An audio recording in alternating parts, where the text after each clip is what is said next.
Well, good afternoon. This is Tuesday, May 9th, 2023. So right now I'm getting ready to um, plant my potatoes. So I've already re-rototilled this area over here, all the way down to there, down to the water spigot down there. So I'm getting ready to plant my potatoes and maybe some onions. I may not get them all tonight, but yeah, so I just wanted to bring you along for the ride and see what you think. All right. Oh, and I just want to show you, that's all the wood that we got from those trees that we cut down over on that fence line. That's all the wood that we got from it. Not a whole lot, but it's enough for, maybe a couple months in our fireplace. So yeah, so oh, let me go ahead and take you over here and show you what I did with my raspberry plants, my blackberry. So sun's just pretty warm out. It's about 70 degrees. So yeah, so here's my raspberry bushes that I planted right through here. Let me go ahead and turn it around. So all of these four right here are raspberries, and those two down there are blackberries. And then this row here is going to be, I wanted to do blueberries, but I'm not sure. I can go get blueberries from a blueberry farm for like 15 bucks for 10 pounds or something. But I might just get a couple just for the fun of it. And I guess you cannot plant blueberries with raspberries or blackberries because the acid level in the raspberries and blueberries are different from each other. And then, yeah, I mowed part of the lawn today. That's why the thing is here, and I brought my plants out here to plant. And then this row here is going to be my strawberry patch.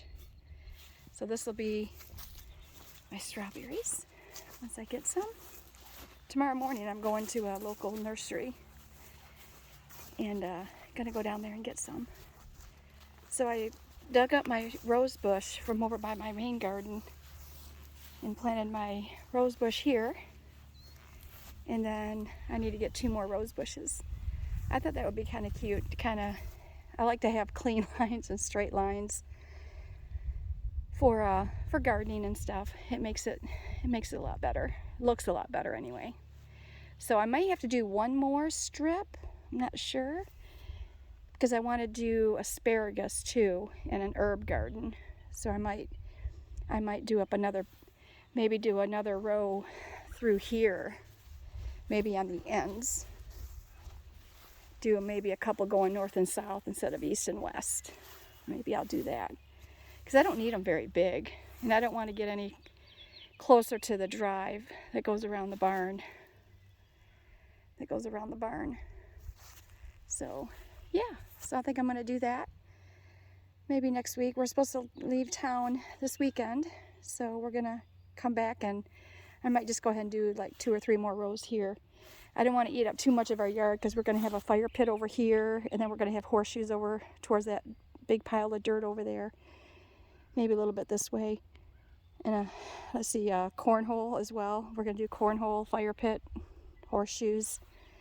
And then I was thinking maybe up over there by that big tree, that's where our house used to be when our house burned down about 4 years ago. Well, it's been 4 years. So I was thinking about maybe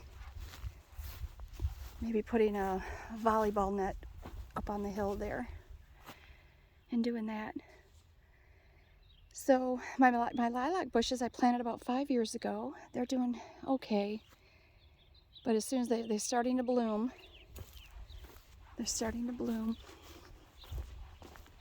I mowed today, kind of waited too long to mow because there's a lot of grass now. Some of the blossoms are blooming. Lilacs are my favorite flower. So I planted these, they grew really well. And then all of a sudden, they just started dying on one side. I don't know what happened. Yeah, I don't know what happened. Yeah, see, they're just starting to bloom. They haven't puffed out yet. But like this tree here, where is it? Oh, it's this one here. Sorry about that. See all this dead here? I don't know why this is dead. So I'm thinking maybe I just didn't trim it. I haven't trimmed them at all since I planted them because I didn't know that I had to. But I see I have a lot of little ones that are coming up out of the ground, so I'm going to keep those. So I think they're supposed to fill in. So I think once they'll probably be bloomed by the time we get back next weekend. So yeah, so I got some trimming to do and maybe some raking. But yeah, I just wanted to take you along the ride. And I'm gonna go ahead and stake my rows, get my potatoes and my onions. I'll have to check and see what kind of potatoes I have. So yeah, I love living out in the country. Got tractors. I'll flip it around so you can see. Yeah. It's a big tractor, a disc and cultivator probably. Yeah. So let's see that's where I'm going to plant my potatoes because it's draining down and it's really loose soil. So let's see what kind of potatoes I have here. Those are my onions. I have 5 pounds of superior potatoes. And then for my onions, I have a pound each of red, white, and yellow. Purple. So yeah, red onions, purple onions. So yeah, so let me go ahead and get started, and I will, I don't have my tripod out here, so I'm just gonna go ahead and start my things and then I'll get back with you. All right, see you in a bit.